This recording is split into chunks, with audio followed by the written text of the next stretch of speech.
Let us talk for a moment about judgment. Many believe that judgment is purely negative, yet it is a fascinating part of our interaction and communication, and if we don't pretend to be saints, it can be a lot of fun. Judging other people allows us to be someone else, if only briefly. We are the judge, perhaps even transcending this plane of existence a little, imitating the ultimate divine judge. Judgment brings order to chaos. And although I like chaos, open fields without fences and restrictions, this kind of order feels, let's say, intense. And that feeling does not come from fighting for moral standards. No, it comes from finding a category for someone else below us, someone who is not good, and thereby lifting ourselves up. But there is more, and we need to go deeper into it, into the meat of things. Because with this kind of judgment we get blame, which is more practical and concrete than abstract judgment.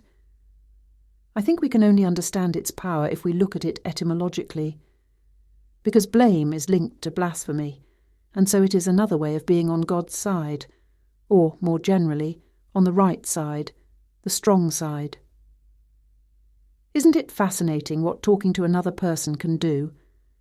By blaming someone else, we free ourselves from responsibility and burden someone else with it. Is there anything greater than freedom? Does everyone feel the power in that, the sparkling energy?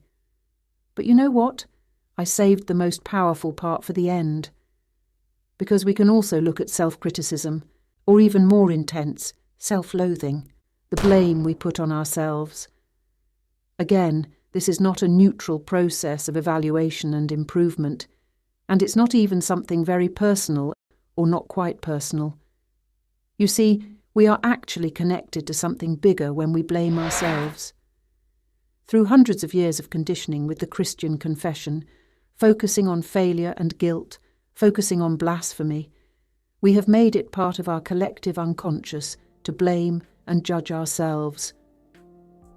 If we dissect this, we can better understand our feelings, the torment of 1,000 years inside us.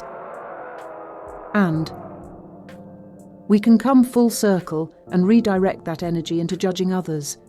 I mean, we can do that. We can do anything. Or so they say. In the end, I don't care. I am neither for nor against anything. I am just a curious cow, playing along and grabbing the little incidents of intensity that are within my reach in everyday life. But if you ask me, I would be happy with a little more chaos, burning down a few fences. But I have learned to find my happiness in the order of things. Better to be a happy cow than a dead cow. Am I right?